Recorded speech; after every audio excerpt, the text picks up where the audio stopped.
आकाशवाणी रांची से प्रस्तुत है समाचार ध्वनि चित्र।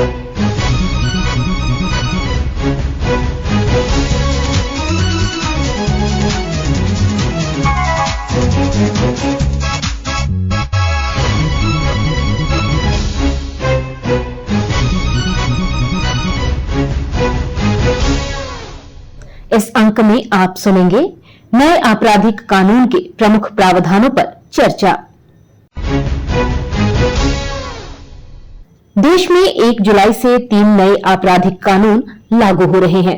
पुराने आपराधिक कानूनों की तुलना में नए कानूनों में शामिल बदलाव और नए आपराधिक कानूनों के प्रमुख प्रावधानों पर चर्चा करते हुए हमारे आकाशवाणी प्रतिनिधि मनोज पाठक ने आंतरिक सुरक्षा विशेषज्ञ डॉक्टर किरण बेदी से बातचीत की। नमस्कार श्रोताओं, आपका स्वागत है। 1 जुलाई 2024 से देश में आपराधिक कानून बदलने वाले हैं। ये कानून क्या हैं, क्या परिवर्तन हुआ है और इससे क्या लाभ हम आप सभी नागरिकों को मिलने वाला है। आपराधिक कानून में जो परिवर्तन हुए हैं वह किस प्रकार के हैं, इनकी आवश्यकता क्या थी और बहुत सारे प्रश्न जो आपके मन में भी उठेंगे, हमारे मन में भी कुलबुला रहे हैं। और इन पर चर्चा के लिए हमने आज आमंत्रित किया है आंतरिक सुरक्षा विशेषज्ञ और देश की जानी मानी महिला, साथ ही अंतर्राष्ट्रीय ख्याति प्राप्त डॉक्टर किरण बेदी जी को। मैम नमस्कार, कार्यक्रम में आपका स्वागत है। नमस्कार जी, नमस्कार। सबसे पहले मैम यही समझना चाहेंगे कि जो प्रमुख नए कानून हैं वह क्या हैं और इन्हें लाने की आवश्यकता क्यों पड़ी है। 3 नए क्रिमिनल एक्ट्स लाए गए हैं जिनका नाम है भारतीय न्याय संहिता, भारतीय नागरिक सुरक्षा संहिता और तीसरा है भारतीय साक्ष्य अधिनियम।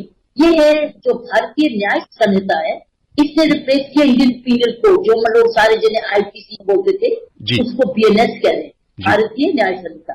सिमिलरली ये क्रिमिनल प्रोसीजर कोड को रिप्लेस कर दिया है बीएनएस ऐसे भारतीय नागरिक सुरक्षा संहिता।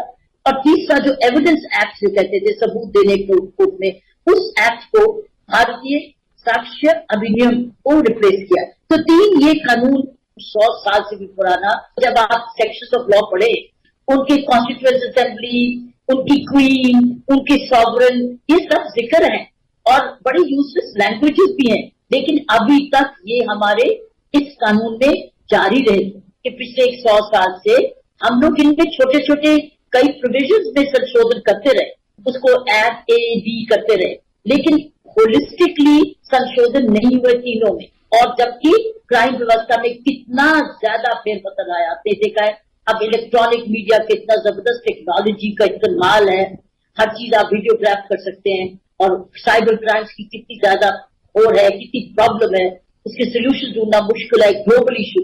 हमारे कई अपराधी देश छोड़ के बाहर जा रहे हैं, उसकी कोई प्रावधान नहीं थी क्योंकि ये ब्रिटिश मेड लॉ था, उसमें ये इश्यूज नहीं थे, तब तो टेक्नोलॉजी भी नहीं थी, साथ में उनके पास ये वो चुनौतियां नहीं थी, टेररिज्म की चुनौती उनके पास नहीं थी, उनके पास एक ही चुनौती थी कि हिंदुस्तानी को कैसे दंडित करें। तो ये सादा पीनल कोड थे, इसीलिए कॉल पीनल कोड।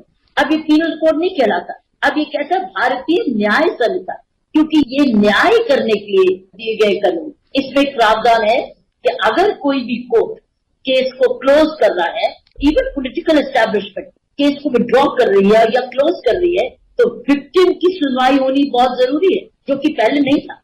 टेररिज्म का कितना जबरदस्त प्रभाव है, टेररिज्म का कहाँ था ये पहले टेरर नहीं था, पहले तो ये था ब्रिटिश द्रोही हो गया, उसको लटका दो, तो बहुत ज्यादा प्रभाव पड़ेगा, ये ज्यादा न्याय करेगी। अब ये न्याय करेगी आज की स्थिति को देखते जी। श्रोताओं, सरल भाषा में समझें तो भारतीय दंड संहिता जो औपनिवेशिक कालीन कानून थे अपराध से संबंधित, उनमें परिवर्तन हुआ है और दंड संहिता अब न्याय संहिता के रूप में बदल गई है। नए कानून देश को मिले हैं, भारतीय न्याय संहिता, भारतीय नागरिक सुरक्षा संहिता और भारतीय साक्ष्य अधिनियम 2023। इन्हें राष्ट्रपति जी की स्वीकृति प्राप्त हुई और 1 जुलाई से लागू हो रहे हैं ये कानून। मैम ने बताया कि जो तकनीक बदली है, साथ ही जो मानसिकता बदली है, लगभग 100 वर्षों से जो गुलामों के लिए बनाया हुआ कानून था वह अपने देश में बदलकर हमारा अपना कानून होगा, जिसमें दंडित होने वाले और न्याय पाने वाले दोनों के लिए व्यवस्था नए कानूनों में की गई है।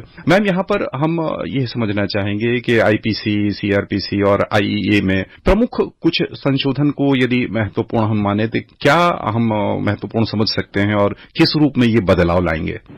जो एडिशनल पनिशमेंट्स ऐड की गई है जो कि पहले नहीं थी। नंबर 1 सेक्शन 4 इसमें आया है इसके कानून में कि कौन कौन सी पनिशमेंट्स होनी चाहिए। उसमें हमको सबको पता था कि डेथ पेनल्टी होनी है, इम्प्रिजनमेंट फॉर लाइफ भी होनी है, लेकिन 2 चीजें ऐड हुई। वो है एक तो फॉरफीचर ऑफ प्रॉपर्टी कि आपकी जो क्राइम प्रॉपर्टी है वो आपकी कॉन्फिस्केट की जा सकती है। सेकेंडली उसमें कम्युनिटी सर्विस भी है। अगर कोई ऐसा अपराध हुआ है जहां आपको जेल जाने के बदले आपको सेवा में डाल दिया जाए कि जाओ जाके ये सेवा करो इतनी देर, जो भी मैजिस्ट्रेट समझते हैं, तो कम्युनिटी सर्विस का ये है रिफॉर्म। तो 2 चीजें, एक देखिए सख्त कि आपकी प्रॉपर्टी जब्त कर दिया, कॉन्फिस्केट की जा सकती है। सेकेंडली ये है कि कम्युनिटी सर्विस ऐड की गई। ये पहली बारी पनिशमेंट्स में ऐड हुआ है इस संहिता में। उसके बाद सेक्शन 69 एक्ट ऐड किया गया है जिसमें है sexual intercourse by employing deceitful means, जहां शारीरिक संबंध बनाए गए एक महिला से धोखा देके। तो पहले कोई ऐसा कानून नहीं था हमारे पास, ये चीटिंग थी, लेकिन चीटिंग का कानून कहीं लिखित नहीं था, ये डिसीटफुल मीन्स था। अब अगर ये कोई करता है तो 10 साल की इसको सजा है। This is called deceitful means. अब ये जरा सब बहुत ज्यादा प्रोटेक्ट करेगा विमेन को। तीसरा बड़ा जबरदस्त है वो गैंग रेप। गैंग रेप में भी अब आपने देखा कितनी जबरदस्त एंगुश होता था हमारे सब में, गैंग रेप हो गया। तो होता क्या था, अब गैंग रेप में वो भी दंडित होगा क्योंकि खड़ा होकर देख रहा है, उसको फैसिलिटेट कर रहा है। देश में न्याय व्यवस्था में अक्सर बहुत लंबा समय लग जाता है और कभी कभी तो इतनी देर हो जाती है कि जो भी परिणाम निकले उसका कोई अर्थ ही नहीं रह जाता। ये जो नए आपराधिक कानून 1 जुलाई से लागू होने वाले हैं, उनमें क्या न्याय प्रक्रिया तेज करने पर ध्यान दिया गया है और जो हमारी लंबित व्यवस्था है उसमें कोई सुधार के आसार हैं? हाँ, एक इसको कहा गया जस्टिस ऑन टाइम। इसके बारे में भी कुछ चीजें बिंदु बनाए गए हैं और लागू करने के लिए क्षमता की गई है। Number 1, 35 sections of the law में टाइमलाइन रखी गई है कि इतने सेक्शंस ऑफ लॉ में, इतने अपराधों में इतने समय तक फैसला होना ही होगा। दूसरी चीज, registration of the FIR with in 3 days of filing the complaint electronically.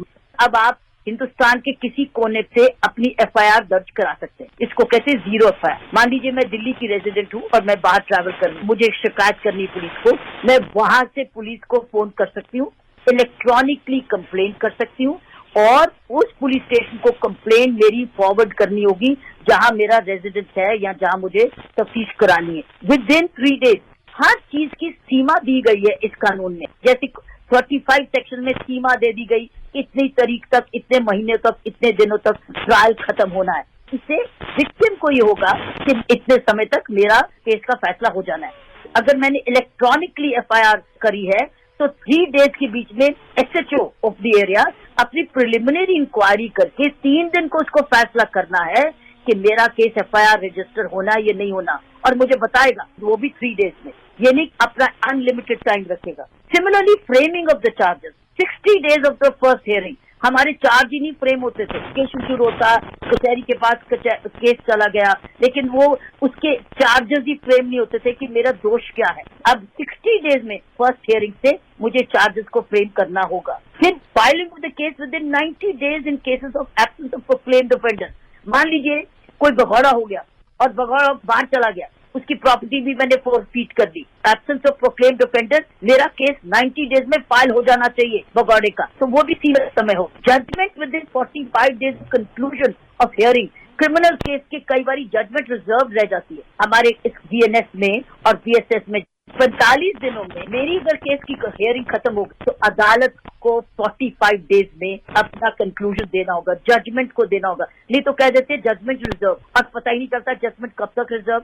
और उसमें पहले कानून में लिखा हुआ था जितनी जल्दी हो सके, लेकिन कोई टाइम सीमित नहीं थी और किसी का साल भी लग जाता था।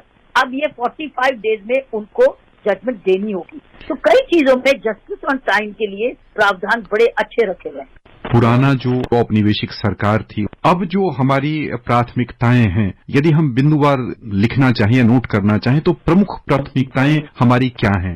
नंबर 1 तो पहले बहुत ज्यादा यूज ऑफ टेक्नोलॉजी हो गई। कोई घर की सर्च होनी है, कोई गिरफ्तारी होनी है, कोई स्टेटमेंट रिकॉर्ड होनी है, पहले तो कागजी कार्रवाई होता था, उसको बदला जाता था और कागज कई बारी गुम हो जाता था। अब तो ऐसी बात नहीं है, अब तो सारी इलेक्ट्रॉनिक है। अगर आपने मेरी स्टेटमेंट लेनी है तो इलेक्ट्रॉनिक होगी, आपका मेरा वीडियो रिकॉर्डिंग होगा, मेरी वॉइस रिकॉर्डिंग होगी, ऑडियो भी होगा, विजुअल भी होगा, और वो तो कोर्ट के सामने है।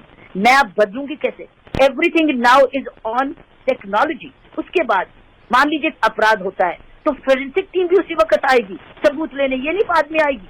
जो सबूत उस वक्त आने चाहिए उसी वक्त आएगी। तो हर चीज इलेक्ट्रॉनिक हो जा रही है। जो भी आप वीडियोग्राफिंग कर रहे हैं, ऑडियोग्राफिंग कर रहे हैं, ये सबूत है कचहरी के सामने। आप अपने आप फिल्म देख पाएंगे कि क्या हुआ था। आप भी नहीं बदल पाएंगे तो अक्यूज भी नहीं बदल पाएगा। इसी को कहते न्याय। न्याय हर एक के लिए, न्याय जो पीड़ित है और न्याय उसके लिए जिसने गलती की, उसको भी न्याय, ताकि उसका भी गलत स्टेटमेंट ना लिया जाए। तो इट इज नाउ जो हुआ वो कैच करे जाएगा कैमरा में, और वो टेक्नोलॉजी। तो नंबर 1 बड़ा जबरदस्त वीडियोग्राफी। फिर आप विटनेस नहीं कर सकते, दूर से कचहरी में नहीं जा सकते, आप वीडियोग्राफी से अपना सबूत दे सकते हैं, आप अपने बयान दे सकते हैं। आपको इतनी दूर ट्रेन से आने की जरूरत नहीं है, आप रिक्वेस्ट कर सकते हैं कि मेरा आप वीडियोग्राफी से ले लीजिए। तो अब टेक्नोलॉजी का पूरा इस्तेमाल किया जाएगा। रिकॉर्ड्स भी सारे टेक्नोलॉजी में है, कागज चेंज नहीं हो सकता है, वो सारा टाइम रिकॉर्डिंग का भी हो गया। तो हेरा फेरियां जो होती थी, शिकायत लगती थी, विश्वास नहीं होता था कि सच है झूठ है, अब जो है वो कैमरे पे कैप्चर है, और वो कैमरे का डॉक्यूमेंट वो सबूत है आपके लिए, फेवर में भी हो चाहे अगेंस्ट हो। ना आप झूठ बोल सकते हैं ना एक्यूज झूठ बोल सकते हैं। देखो कि बोलेंगे बाद में अगर बोलना चाहते हैं, लेकिन आपका कैमरा झूठ नहीं बोलेगा। जी, यानी पारदर्शिता बढ़ जाएगी तकनीक के इस्तेमाल से, और इसका लाभ प्रत्येक पक्ष को होगा। श्रोताओं, हम यह स्वीकार कर सकते हैं। अभी मैम, अब हमारे पास अंतिम सवाल, एक आम नागरिक के रूप में नए कानून को लेकर हमारा क्या दायित्व होना चाहिए, और यह कानून जमीनी स्तर पर उतरकर लाभ पहुंचा सके, उसके लिए क्या संदेश देना चाहेंगी आप? पहले तो इस कानून के बारे में ज्यादा से ज्यादा जानने की कोशिश करो कि आपके हक क्या है। और अब कोई भी गिरफ्तारी सीनियर लेवल पर आ गई, अगर आपकी सुनवाई नहीं हो रही, इस कानून में लिखा हुआ है कि आप अपने एरिया के सुपरिटेंडेंट पुलिस के पास जा सकते हैं, वो आपकी सुनवाई करेगा। पहले आप हमेशा मैजिस्ट्रेट के पास भागते थे, अब आप सुपरिटेंडेंट के पास चलाई। वो ऑफिसर, उसकी ड्यूटी इस कानून में लगा दी गई है आपकी सुनवाई करने की। और विमेन पुलिस का बहुत बहुत जबरदस्त रोल है। कोई भी विमेन का अपराध विमेन की प्रेजेंस के बिना नहीं हो सकता। ना कंप्लेंट लिखी जा सकती है, ना सर्च हो सकती है। अब विमेन पुलिस का रोल बहुत अहम हो गया है हर चीज में। तो विमेन के लिए, चिल्ड्रन प्रोटेक्शन के लिए, और आपके लिए, आप अपने सीनियर ऑफिसर के पास जाइए और अपनी बात कहिए। बाकी चीजें उसकी भी ड्यूटी बन गई है, जो नए कानून में प्रावधान आए हैं उनको आगे लेके जाए। तो मैं समझती हूँ टेक्नोलॉजी का पूरा इस्तेमाल, उससे स्पीड भी होगी, भीड़ भी होगी। छोटे क्राइम के लिए कम्युनिटी सर्विस भी हो सकती है। अगर छोटा क्राइम किया तो कचहरी जरूरी नहीं आपको जेल भेजे, आपको सेवा के लिए कोई ना कोई काम दे सकती है कि जाओ समाज की ये सेवा करो इतने दिनों के लिए। तो ऐसा भी हो सकता है। श्रोताओं, उम्मीद है कि आपको बहुत सारी ऐसी जानकारियां मिली होंगी जिनका लाभ हमें और आपको उठाना चाहिए। मैम ने बहुत अच्छे से बताया है कि हमें अपने अधिकारों के बारे में जानकारी लेनी चाहिए, और श्रोताओं की ओर से मैम आपने बहुत ही उपयोगी और सार्थक जानकारियां दी हैं। आपका बहुत बहुत धन्यवाद। धन्यवाद। अभी आप सुन रहे थे नए आपराधिक कानूनों के प्रमुख प्रावधानों पर चर्चा, जिसमें भाग ले रही थी आंतरिक सुरक्षा विशेषज्ञ डॉक्टर किरण बेदी, और कार्यक्रम का संचालन कर रहे थे मनोज पाठक। इसके साथ ही आकाशवाणी रांची से समाचार सेवा प्रभाग द्वारा समाचार ध्वनि चित्र का आज का संस्करण समाप्त हुआ। यह कार्यक्रम प्रत्येक शनिवार रात्रि 7:45 बजे प्रसारित किया जाता है। संपादक कृष्ण कुमार लाल, प्रस्तुतकर्ता एवं प्रवक्ता कामिनी।